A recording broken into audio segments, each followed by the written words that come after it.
Vamos aqui, assunto do momento, todas as redes sociais falando sobre isso.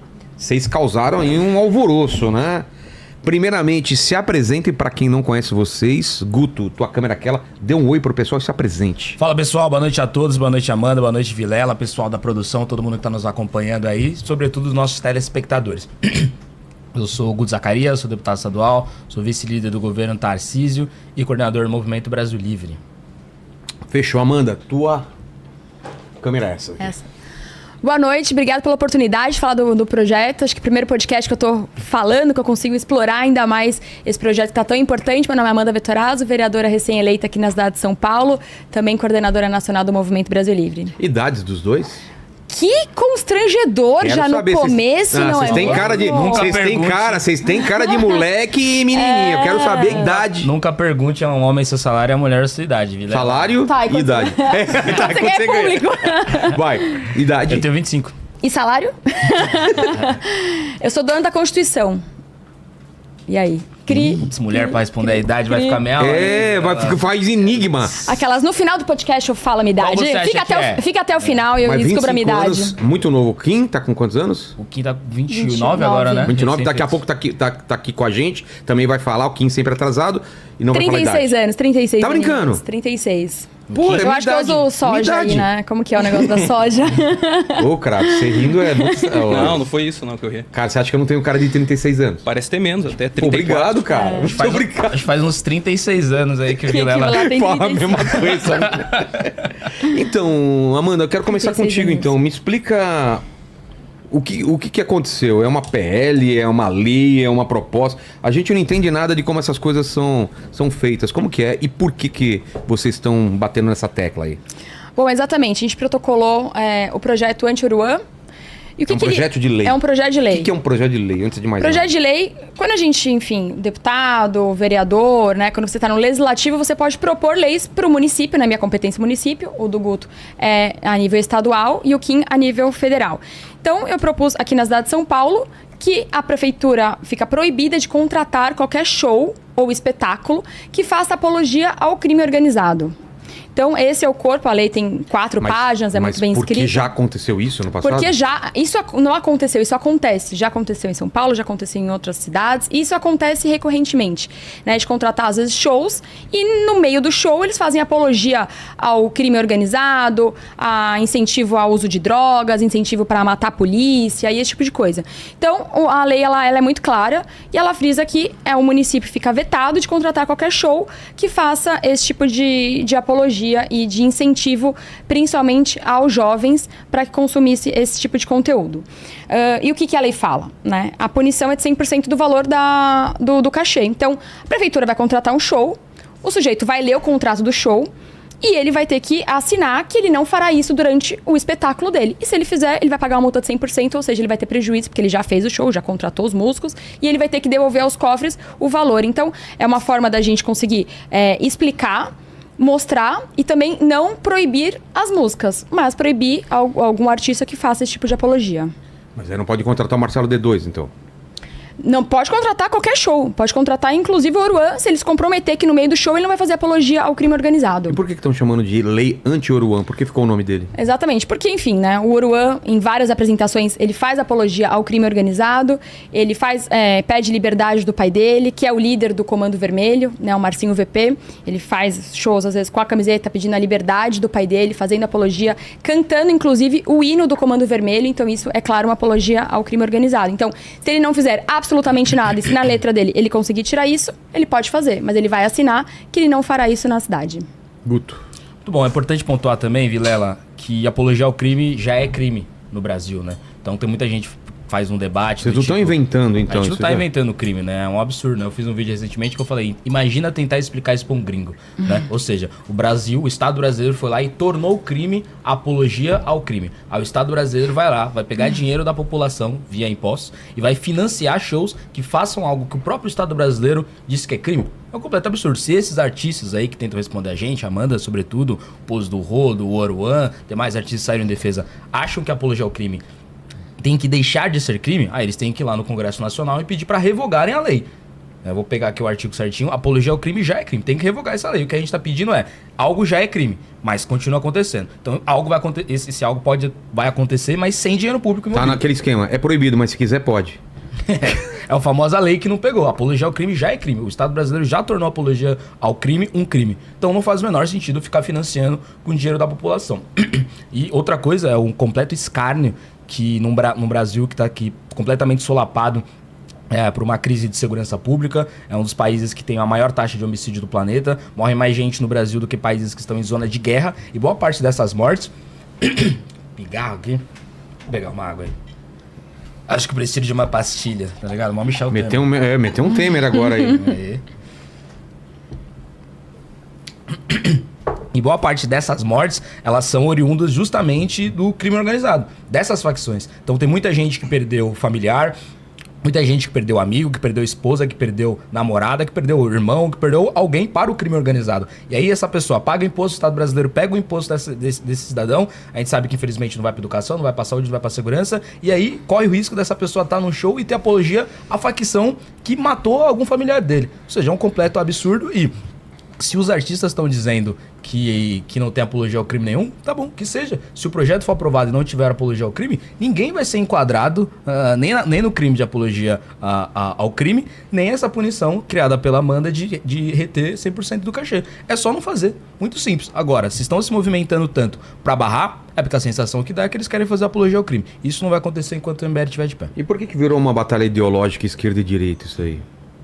Uma boa Porque pergunta parece que com uma a longa esquerda, discussão. parece que a esquerda está inteiramente contra e com o discurso de que vocês são contra a cultura popular, a cultura que vem das comunidades e tudo mais. O Pose teve a pachorra de dizer que um dos motivos, o MC Pose do Rô, teve a pachorra de dizer que uma das motivações do projeto é um projeto contra os negros e racismo. Acho que se o Pose olhar bem aqui, seria bem esquisito fazer um projeto para punir os negros. Eles têm isso, né? De qualquer coisa que seja para combater o crime, automaticamente eles igualam a população pobre à população cometedora de crime. Quando a gente vai ver, é o exato oposto.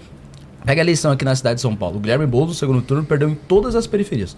Todas as periferias. Perdeu na região do extremo sul, perdeu na região do extremo leste. É periferia, não votou no Guilherme Boulos. Por quê? O Haddad já tinha perdido, né? Exatamente, na eleição porque passada, parece que a população pobre não tá gostando desse discursinho, né? E a justificativa de censura ou de... Pô, mas vocês não são a favor da liberdade de expressão? O que vocês têm a dizer sobre esse aspecto? É uma falácia muito, muito fácil derrubada, né? Porque, como a gente colocou aqui, não existe qualquer proibição de qualquer gênero. Por exemplo, se um sertanejo subir no palco e falar assim... o comando vermelho é legal e vamos ticaracatica comando vermelho. Ele vai ser punido também. Então, não é uma limitação a um estilo musical. O estilo musical que mais faz apologia, infelizmente, é o funk. Então, essa galera e o rap, essa galera se juntou. Mas se uma cantora gospel também falar isso, ela também será punida. Então, não é uma... Você não está cerceando a liberdade de um estilo musical, de um cantor ou de nada disso. É qualquer cantor, qualquer artista que fizer apologia, ele tem essa punição, né? Então, eles tentam... e eles demoraram até para criar essa narrativa. Isso daqui é uma linha de pensamento engraçada, né? Porque eu fiz a proposição do projeto de lei, ele se expandiu de uma maneira que a gente nem imaginava. Enfim, comecei a receber várias mensagens de vereadores no gabinete querendo o projeto de lei. Por isso a gente até fez um site para ficar mais fácil, para que qualquer vereador, qualquer parlamentar pudesse ter acesso ao site e de uma maneira muito rápida já baixar e protocolar na sua cidade. E aí eles ficaram quietinhos durante muito tempo. E aí eles ficaram, acho que fazendo um xadrez 4D ali. Nossa, mas como que a gente vai bater? Porque o projeto, ele é incrível. Quem critica é porque não leu o projeto. Vejam só vocês, né? Aí fica um questionamento pro MC Oruan se ele está defendendo a prostituição infantil. O Tim Lopes, jornalista famoso, um dos maiores jornalistas da história da Globo, entrou numa comunidade para investigar a ligação do Comando Vermelho com prostituição infantil. O pai do Oruan, o Marcinho VP, ordenou que o tio do Oruan, o Elias Maluco, fosse lá e acabasse com isso. Como ele acabou com o Tim Lopes, ele esquartejou o Tim Lopes, depois colocou fogo no Tim Lopes. Aí foi pra cadeia e depois morreu. O Oruan foi lá e fez o quê? Fez uma tatuagem do Elias Maluco. O cara que esquartejou alguém. E ainda, o cara... Por que ele esquartejou alguém? Porque o jornalista estava investigando prostituição infantil. Ou seja, no baile funk do Rio de Janeiro. Então, o cara tá investigando prostituição infantil. O Oruan, né? E o pai dele deveria, falar, não, Não quero que tenha prostituição infantil. Ele foi lá, mandou matar o cara escortejou o Tim Lopes, depois colocou fogo nos restos do Tim Lopes pra dificultar a busca, que achassem o corpo. Foi preso, evidentemente, depois de uma caçada da Polícia Militar do Rio de Janeiro. Foi preso, o Oruan depois foi lá e tatuou e chama o Elias Maluco de tio. Esse cara não pode ser um exemplo pros jovens. Não é uma crítica ao funk, não é uma crítica ao trap. É uma crítica a esse tipo de postura que é um completo escárnio. Tem até uma parte aqui da... Isso daí o que é? Cadê? Dá um zoom, Kratos. É vídeo, né? É o vídeo do Dá fuzil. Dá pra colocar aí? Vamos ver. Essa semana. Nossa, mano.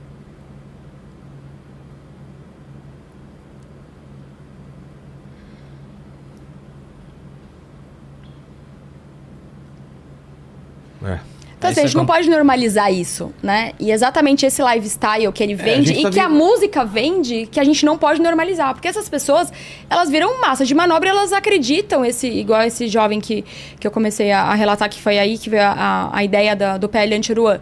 Ele vê o lifestyle, ele ouve a música que também conta esse lifestyle, e aí ele acha normal ir com arma e atirar e fazer um vídeo me ameaçando com uma arma. Porque ele já perdeu o senso social dele. Ele já perdeu o senso de civilização, né? Eles tiram o senso de civilização das pessoas. Até um pedaço aqui da letra do MC Pose do Rodo, né? Fala, e a música normal que ele canta, não é... Enfim, músicas... é o meio de uma música deles. Fala que a tropa é comando vermelho. Se piar aqui na VK, vocês vai ver. Só soldado preparado, os menores controlados. Então, assim, eles incentivam ainda, né, os jovens, o menor de idade. Se os cana brotar, a bala vai comer. Então ele canta isso, se os cana brotar, se os policiais forem colocar ordem lá na comunidade, a bala vai comer. E aí eles cantam isso com a arma na mão, e aí a bala come mesmo, os policiais são mortos, e aí no final a gente tá cerceando a liberdade, pelo amor de Deus, né? E é mais curioso ainda ver essas pessoas falando em algum grau de liberdade de expressão, né? Jornalista, partido de extrema esquerda falando de liberdade de expressão. Agora, o ponto principal é, isso aqui já é crime, Vilela. Já coloquei aqui o artigo 287 do Código Penal. Isso aqui já é crime. O que a gente quer impedir é que não tenha dinheiro público naquele show que a Amanda acabou de mostrar. Que eles querem ir contra a lei. E aí, contra a lei, pelo menos aqui em São Paulo, em algumas cidades, isso não vai acontecer. Isso aí é liberdade de expressão. Gente, desculpa, isso é canalice, isso aí é crime, isso aí é machismo que essa galera tanto fala. Se a Amanda fosse uma parlamentar de esquerda, isso era do Jornal Nacional todos os dias. Amanda é ataque, tem que andar com um monte de carro blindado, com certeza. Mas por ser uma mulher de direita, esse pessoal acha que aí ela pode sofrer, inclusive, de machismo. A gente vê isso acontecer, assim, dia após dia. E acontece contigo também?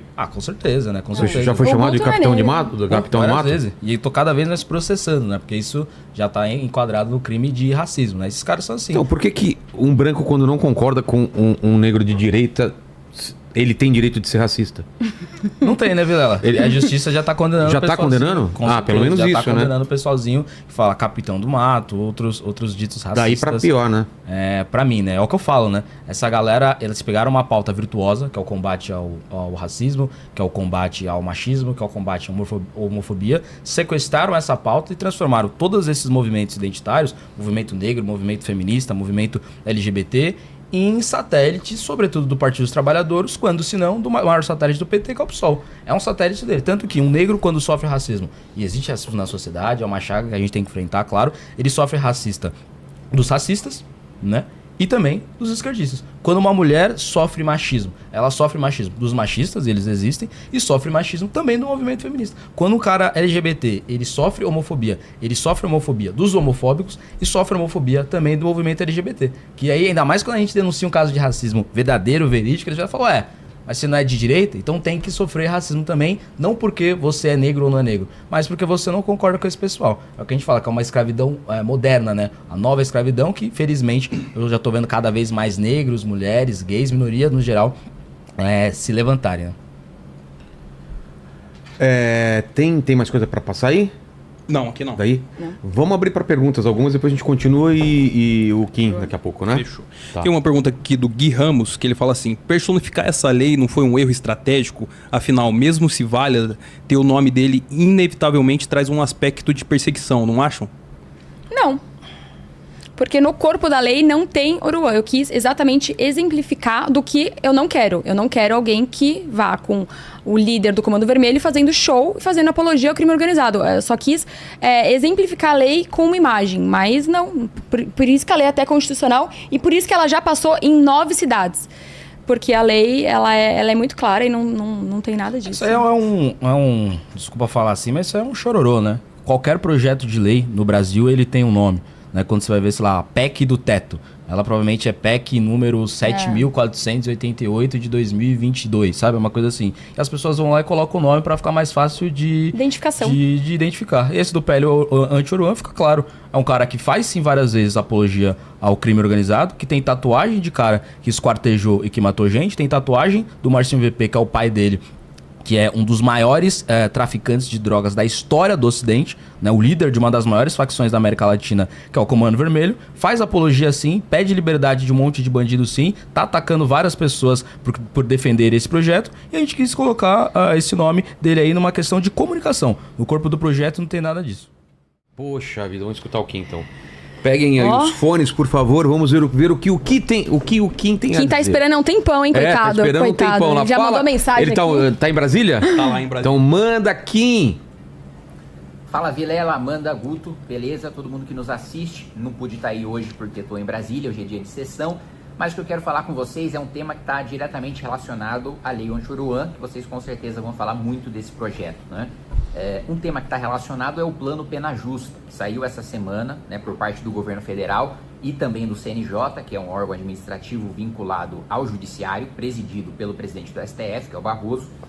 E esse plano, ele é resultado de uma série de reuniões, de uma série de audiências públicas, que inclusive já foi revelado, né, por um jornalista chamado André Chalders, que ONGs, né, do Comando Vermelho, né, como aquela da Dama do Tráfico, e também ONGs do PCC, né, foram recebidas pelo Ministério da Justiça e Segurança Pública, no caso do Comando Vermelho, à época da gestão do Flávio Dino, e no caso do PCC, agora na gestão do Ricardo Lewandowski, para discutir política penitenciária, política carcerária, ou seja, o crime organizado participando abertamente de audiências, né, no CNJ, no Ministério da Segurança Pública e da Justiça, né, para formular política criminal quando os chefões, né, do crime organizado, boa parte deles estão presos, né? Pois é. Nesse ano, coincidentemente, né, nesses últimos 2 meses, saiu uma trégua, né, entre o PCC e o Comando Vermelho para melhorar as condições dos presídios. Ou seja, eles falaram o seguinte: rapaziada, vamos parar de causar nos presídios, vamos parar de se matar, né, e fazer rebeliões e por aí vai, para a gente mostrar que os presídios estão sob controle e que mesmo se as regras forem afrouxadas, a gente vai continuar se comportando. Óbvio que isso não vai acontecer, né? E aí, o que esse plano, né, que está diretamente relacionado ao crime organizado, que é abertamente divulgado e propagado, né, por figuras como o Oruan e outros, inclusive que recebem dinheiro público, que o nosso objetivo é cortar esse financiamento público. Esse plano prevê uma série de coisas, como você soltar aquelas pessoas que cometeram furto, soltar as pessoas que cometeram receptação de furto, soltar pessoas que depredaram patrimônio público ou patrimônio privado, né?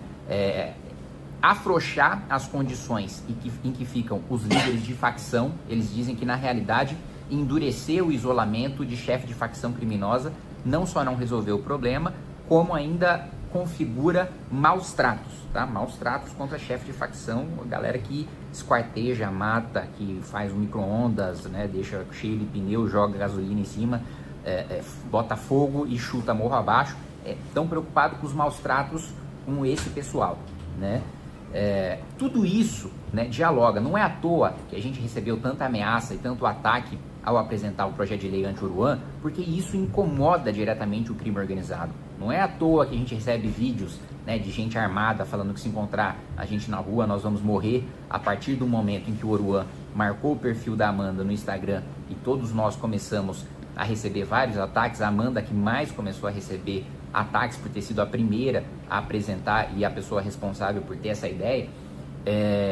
Enfim, não é à toa que tudo isso aconteceu, e não é à toa que essas reuniões acontecem com o governo Lula, sai o Plano Pena Justa e que tem essa trégua entre o Comando Vermelho e o PCC. Esse programa ele é bizarro, ele é assustador, e eu quero aqui aproveitar, parabenizar o Vilela, sei que ele recebeu premiações recentemente, né, sendo o maior podcast aí do Brasil, ascendeu e superou outros podcasts, e aproveitar a audiência do Vilela para chamar a atenção das pessoas para essa questão do plano Pena Justa, que, para além de todos os absurdos que eu coloquei, ele é absolutamente ilegal. Por quê? Ele é um plano que não tem instrumento jurídico, não é um projeto de lei que o Executivo mandou para o Congresso Nacional, não é uma decisão judicial do Supremo para implementar, não é sequer um ato administrativo do CNJ, não. São 400 páginas que no mundo do direito não existem, né, porque não tem decreto, não tem resolução, não tem projeto de lei, não foi debatido pelo Congresso Nacional, os legítimos representantes da sociedade, e que vai começar a gerar efeito na vida de todos nós muito em breve. Milhares e milhares de criminosos vão ser soltos por causa desse programa nos próximos meses, e a gente precisa chamar a atenção para esse tema. Valeu, gente. Um abraço. Valeu, Kim. Nossa, que notícia, só paulê, só paulada, né? Só pra avisar, eu acabei de esquecer de falar aqui pro povo, né? A gente ganhou aí 5 prêmios lá no IBEST. Verdade. De melhor podcast, melhor videocast e outras cositas mais. Então, valeu todo mundo que votou aí, né? E você concorda que a gente é o melhor podcast mesmo, e videocast e outras coisas ou não? Eu tenho que concordar, né? Você tem que concordar? Você trabalha aqui, você poderia fazer um podcast melhor e você não se sente... Não, mas não tem melhor que esse. Esse aqui agora é o melhor você de todos. se corrigiu. Você falou, tenho que concordar. Ou seja, você foi forçado a concordar. Não, eu fui forçado Fala pela um podcast qualidade. melhor que esse. Fala um podcast melhor que Nenhum. esse. Eu pensei que você ia falar Joe Rogan. Eu ia falar isso mesmo. Então, vamos... Obrigado a todo mundo, gente. Fala, Kratos. Tem uma pergunta aqui da Felina do Fundão, que ela fala assim: como pessoas fora do curral eleitoral de vocês vão dar votos de confiança se já mudaram sobre o Tarcísio e o Nunes, ao ponto de ignorarem as enchentes e o aumento de vítimas mortas em assaltos em 3 regiões de São Paulo? São várias Calma aí, questões aí. Vou começar pelo final. Vítima de assalto, exatamente isso que a gente está tentando combater. Realmente, semana passada uma pessoa morreu aqui. Ciclista. Um ciclista morreu com um disparo covarde. Por um celular. Por um Ele não celular. reagiu, E nada. aí o Lula falando que, coitadinho do ladrão do celular. O ladrão do celular faz isso, vai no final e mata a pessoa. Né? Então é exatamente isso que a gente está tentando combater. Das enchentes, a gente... É que é engraçado, né? Você vai falar de um tema, a pessoa, nossa, mas você fala da segurança e educação. Você fala da educação e a cultura. Você fala da cultura e o agro, enfim. A gente consegue fazer tudo ao mesmo tempo. A gente trabalha muito para fazer tudo ao mesmo tempo. Mas do final é exatamente isso. Quando você fortalece a polícia, quando você endurece as suas penas, a gente tenta eliminar exatamente esse tipo de comportamento. Das enchentes. O que aconteceu aqui em São Paulo também é muito culpa da esquerda, é muito culpa das invasões, né? São temas... mistos, mas que no final eles embocam na mesma coisa. O que aconteceu aqui no Pantanal, a enchente terrível que aconteceu há uns 10 dias aqui na cidade de São Paulo, o que é esse bairro? Esse bairro foi um bairro fruto de invasão. Foi fruto de governos de esquerda que permitiram que pessoas entrassem lá e invadissem. E aí essas pessoas que hoje moram lá, muitas delas foram massa de manobras, se...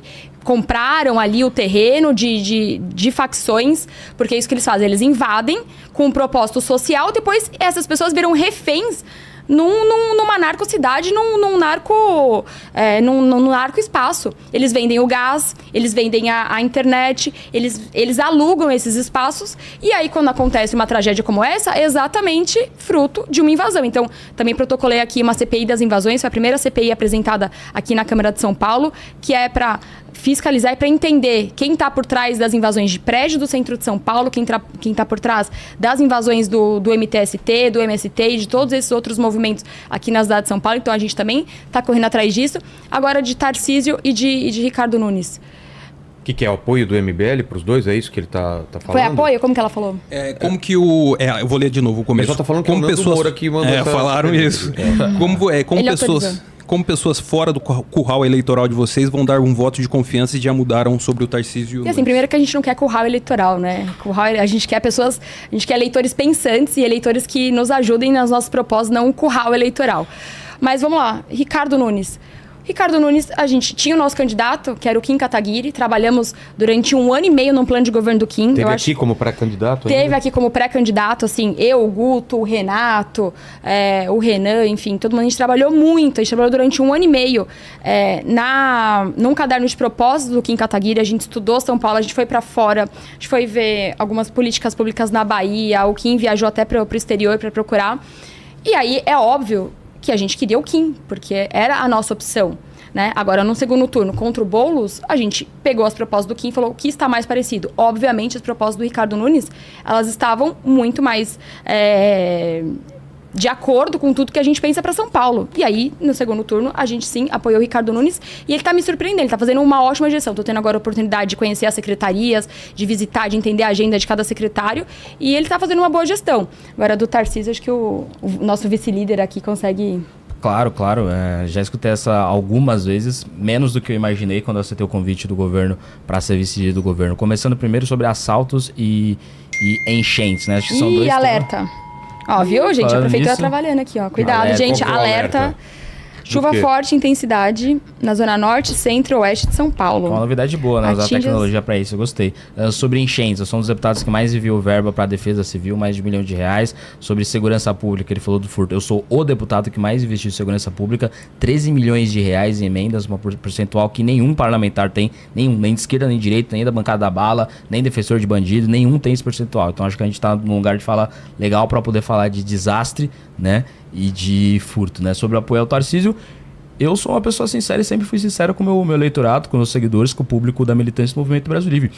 Eu vou apoiar bons governos e criticar governos ruins. Eu acho que isso deveria ser a regra no Brasil. Só que não, a gente vê muita gente, muitos políticos passando pano para outros políticos só para ter o apoio deles. Ou seja, eu sei que tem petista que não gosta do governo Lula, mas não critica porque é do PT. Eu sei que tem bolsonarista que não critica o governo Bolsonaro, mas não critica porque quer manter esse apoio do Bolsonaro. O MBL não. Se é ruim do Lula, a gente vai falar mal. Se é bom do Lula, a gente vai falar bem. Se é ruim do Bolsonaro, a gente vai falar mal. Se é bom do Bolsonaro, a gente vai falar bem. É muito simples. E o governo Tarcísio é um bom governo. Então fala 3 músicas dele aí pra mim.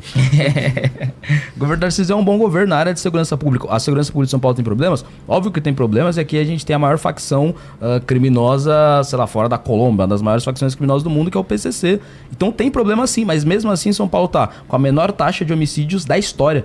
A maior queda dos últimos 23 anos em homicídios e furtos. Isso só em segurança pública. A economia tá no azul, um dos 4 estados que vai fechar no azul, então a economia melhorando, agronegócio batendo recorde, segurança pública com números assim. Óbvio que tem problema na segurança pública de São Paulo, claro que tem, mas é a menor taxa de homicídio dos últimos 23 anos, a maior queda da taxa de homicídio dos últimos 23 anos, a menor da história, queda em quase todos os índices criminais, ou seja, é um bom governo e bons governos, a gente ajuda a melhorar. Eu poderia simplesmente ir, sei lá, na privatização da Sabesp e só votar sim. Mas não, como vice-líder do governo, eu articulei com outros deputados, participei de debates para mudar a opinião pública sobre isso, fui presidente da Frente Parlamentar de Apoio da Privatização da Sabesp, ou seja, a gente tem que fazer mais do que os políticos, né? Não é só falar, pô, como a gente criticou o Tarcísio lá atrás, a gente não pode apoiar. Não só podemos, como orientamos em possíveis erros que ele possa ter e ajudamos a melhorar esse governo na articulação dele. Se cometer erro, evidentemente que a gente vai criticar. Eu acho que já está bem provado que o MBL, quando vê erro de alguém, vai lá e critica. Então é muito simples, a gente sempre teve muita transparência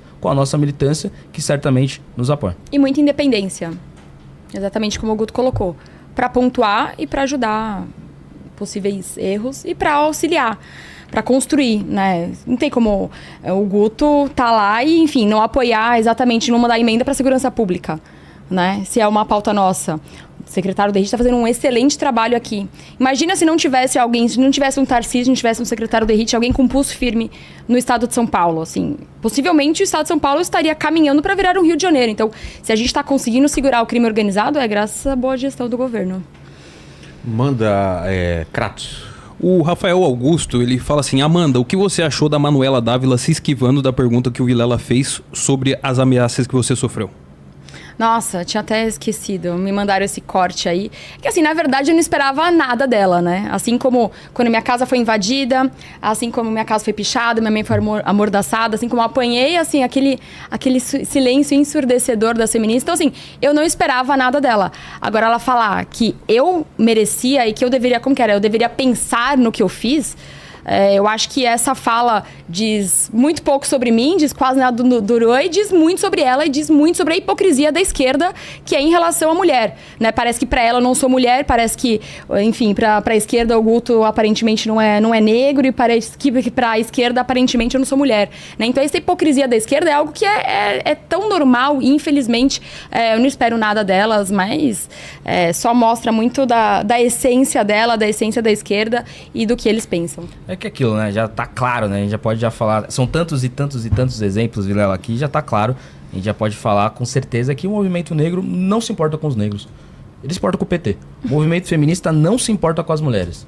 Se importasse com as mulheres, estava se importando com a Amanda. Ele se importa com o PT. Mesma coisa com o movimento LGBT. É isso, é sempre assim. A Manuela Dávila lute como uma garota, feminista, mexeu com todas.